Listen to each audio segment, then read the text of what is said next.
Hi guys, welcome back to our channel. So today I'm here with Audie, who is one of our sales horses. She's here on behalf of an owner to find a new home. She's really cute and cool, but today we just wanted to show you a little bit of an insight into her daily work routine. Nothing too exciting, but just so you can see where she's at and what she's getting up to and shed a little bit more light on her as a horse. This, I think, especially at the moment with lockdown, just helps people that there's lots of inquiries and it makes it hard to come out and see them this week. So it just helps to show everybody a little bit more about them. So we're going to try and do that with a few of these horses where we've got some downtime in lockdown. So you can keep an eye out if there's a horse that you're looking for or keeping an eye on. You can keep an eye out. I'm going to try and get videos of all of them up over the next few days, but we'll see how we go because it's a big task. But anyway, let's get into it.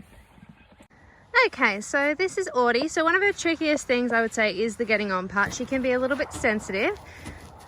So we just wanted to show everybody how we do that. Usually we lunge her, but today we're not, because we just want to show you worst case scenario and kind of the process. So Ben just kind of turns her in a tight little circle until she relaxes. And she actually works really well and calm, but that's kind of the little process of it. She is getting better, and she's a lot better when we lunge. So yesterday with Audie, we showed you guys what she does if you get on without lunging, sort of worst case scenario. And today we're going to show you, so she's had a quick lunge, Keely just did, and now Ben will hop on. And you can see she's a lot more relaxed. Good girl. And even when you sort of walk off, you kind of cut a little bit of that annoying stuff at the start off. She's already sort of, yesterday it probably took you, what, 5 or 10 minutes to get to this? Yeah. You know, she just gets a little bit wound up and a little bit tight. So you're kind of cutting that out. So we kind of find it easier to lunge, but, you know, you could do either way. So then for that first couple of circles, he kind of just eases into the leg. And you can see she's just a little bit tight. Sort of try to flex her a bit and start to push off my leg slowly. Yeah, and you can see there little bits of starting to relax. You can see she's crossing her jaw through the left side. And the walk is improving already. And he'll probably stay on one rein yet and see if he can get her to yield through the left ribs before moving to the right rein.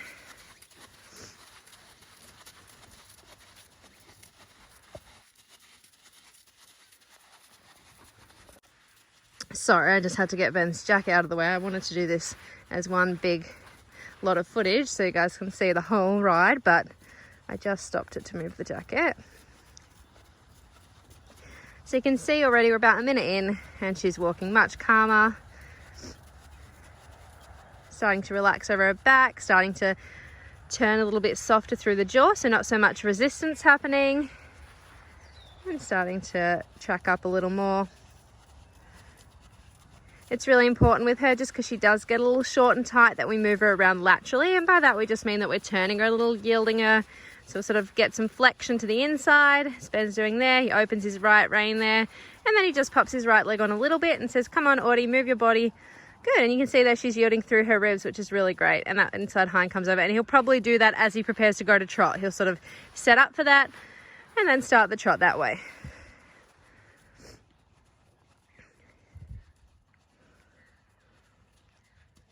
Yeah, good. And the goal with Audie, I suppose, when we're doing all this kind of stuff, the more she starts to stretch and let go of her back, the better.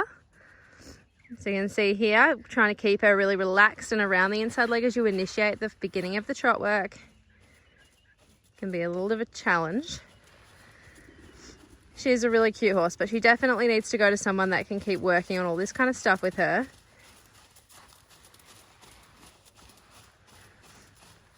Even here you can see that at the beginning, you know, she will do like dressage test quality trot by the end of the session, but at the beginning it does take, you know, a basic level of feel and some, you know, skills to kind of get her to do all the right things. And she does need someone confident. Good. So here, yeah, now that he's kind of getting a bit of a rhythm, you can still see that she could be a little softer through her right rib cage, so he's going to start to flex her a little bit more to the right. She's actually being really willing to stretch down, which is a good thing in most cases, but in this case she is trying to take advantage of that a little. So she's getting a little snatchy. So he's going to try and have to flex her a little bit and sort of unfreeze her the middle of her body where she's a little bit rigid. That's better. And you can see by getting her laterally softer, which just means side to side, so from one leg to one rein, inside leg to outside rein to be specific. Just when we start to get that, she starts to come up into a little bit more self-carriage and find a better balance. Okay, because when she was kind of reaching down and snatching like she just did there, it can be hard. It can be hard to kind of get her to let go. She's kind of using that bit clever, a little bit against you there. Good, a little bit more turning bend, a little right turn. And it can help as well now that he's sort of got the bee out of her bonnet from the initial start of the ride, which is just, you know, that was us getting on her completely cold. As I said, if we lunged her, she would have been a lot better. So as we start to want to ask a little bit more here, we can use the circle to help us, because the circle just sort of forces you to turn and yield a little bit more, which is going to automatically create a lot more bend. And you can see here she's starting to actually get a little swing. She's lifting up her shoulders a bit more.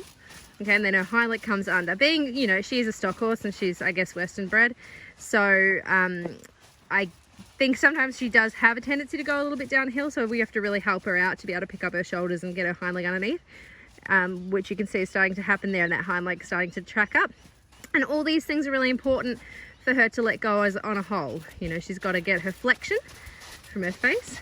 Oh, sorry, jacket that I put there. Bloody jacket has been a nightmare today. So we want to start from her face, you know, and flex that, which is just where her bridle is. We're going to flex that area, and then we want to yield her rib cage. Okay, so we're going to feel like the left leg pushes on her girth and shoulder area, with Ben opening his left rein to me to help him get the flexion and just to show her the way while she's still learning.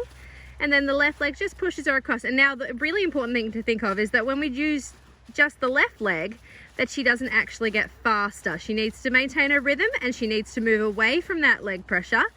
And because it's just on one side, she should move towards the outside and move into Ben's outside rein. If she doesn't understand that, he'll just open his outside rein a little just to guide her across and really spell it out to her, which is really good.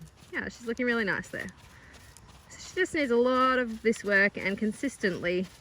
You know, she had a 5-year break before she came here, so it's almost like after that period of time that we have to go back and revisit some of the little braking principles just to go, yep, does these things still work? Does she remember it all? Excellent. Back to the right then when you're ready. So as he starts to kind of get her letting go a little bit more, you'll see here that she almost gets a little slow, so he can start to feel like he can push her forward a bit more, which is really good, because when you first get on, it's all about just sort of unlocking her. Go past the scary jacket again, which was good. Good. And what he might do before he goes to canter is just start to make a few more changes of rein and turns. Okay, yeah, good. That rhythm's looking really nice. So he might just start to come around and not follow such a pattern. But I think it's important for her at the moment just to spend a bit of time doing some circles, you know, one way, just to get one way sorted. And now that that's looking really good, he's just going to mix it up a bit and get her off the right leg, and then he'll get her off the left leg. Yeah, and you can see there on that left turn, she just fell in a little bit, which we just got to pick up that rib cage and get her to move across. Just getting a little inconsistent in the left contact there. So a little bit more open that left rein bend, see if you can push her over from the left. That's it. Yeah, and you can see, yeah, she's a trickster. She tries to convince you to take your leg off. So she'll be like there, and you can see that the contact gets a little bit of resistance in it when she's blocking there through the ribs. Good. So she actually feels, apparently, quite comfortable in the canter.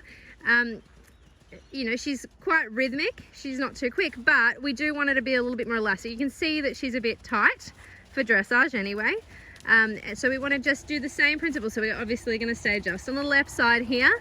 She's not ready to do counter loops or anything yet, but that would be something that would be really beneficial to her in a couple of months' time. So we're just going to do our left flexion, left rein to me, then get her off the left leg. Yeah, great. And see there that the left hind has to come under and support the weight of her body, which she probably hasn't done for a very long time. Before she came here, she mostly did hunting. Again, not a lot of dressage. Good. So a little left flex. See if you can yield that rib cage across a little bit. Yeah, well done. You can see she is a little weak there, but she is becoming softer and less tight in the canter. The canter also gets a little bigger when she realigns that body, but there is definitely weakness there. So she does need someone capable of doing this left flexion, left yield, into the right rein and just giving her time to become stronger there. She probably needs, you know, another 6 weeks of this kind of work just to build up all muscles, get fit. I'm not fat shaming anyone, but she was very porky when she came here. So she's still definitely toning up and figuring all the things out, because she was maybe the fattest we've ever had. So yes, she's looking much fitter now, but she's still definitely got more muscles to build up, that's for sure. Little left flex, yeah, and you might get a little resistance there. It's the hardest to maintain that through the transitions. Do you want to do one more left one, then we'll go right? Enough of that one? Okay. So we're going to go to the right rein now.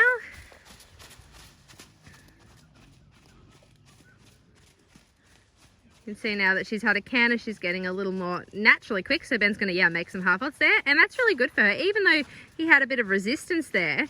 If you really look at her body, can you do that again, Ben? When you look at her body, she has to step under. So she has to stop her shoulders and get quicker behind and find her balance again. Because here she's using the speed to kind of get away from really having to let go. And that was longitudinally, you know, over her back. She's like, if I just kind of get a bit quick now that I've had a canter, I won't have to, you know, be so relaxed and use myself over, you know, over the back, through the hind quarter, all the areas, and supporting all that shoulder and being up and balanced in front. Okay, so same thing now. The right, I would say, is a little bit the weaker canter. Ben, would you agree? Yeah. Okay, you can just see that she doesn't have enough bend. She doesn't have as much bend as she does to the left, but she does kind of start that. The more you do, the better she gets. So at the first bit of the canter, she gets a little weak, and you can see that there. Yep, then she just dropped out and changed lead because she'd rather be on the left lead. Good. So Ben's just going to open his right rein to me as much as he can, and that's going to invite him to put his right leg on, and that might come with a little bit of a conversation. She might get a bit of attitude about that because she does find it hard to bend through this right rib cage still. And the reason is, you can see by the way she goes, she just tucks her right hind leg in a touch. Okay, so she's probably been going like that for quite a while. So by turning her a little bit more, pushing her rib cage into the outside rein, it brings that right hind under her body more, which, yeah, there again, that weakness. It just shows where she has to sort of push off from, and she's not used to pushing off with that right hind much at all. So we're just gently trying to strengthen that and be really nice about it. Good. So if she does drop out of the canter, because she's a little weak here, she will probably run on a little bit. So when that happens, there's no point chasing her back up to canter. You're going to have to re-establish the trot rhythm, get organized, realign her body with flexion, rib cage, hind leg, yeah, and then go again. Ben actually he had really good organized trot there, so you can see, yeah, he's not going to run on there. You can see the rhythm in the trot stays the same. But if she did run on a little, I would reset that rhythm, make a half halt,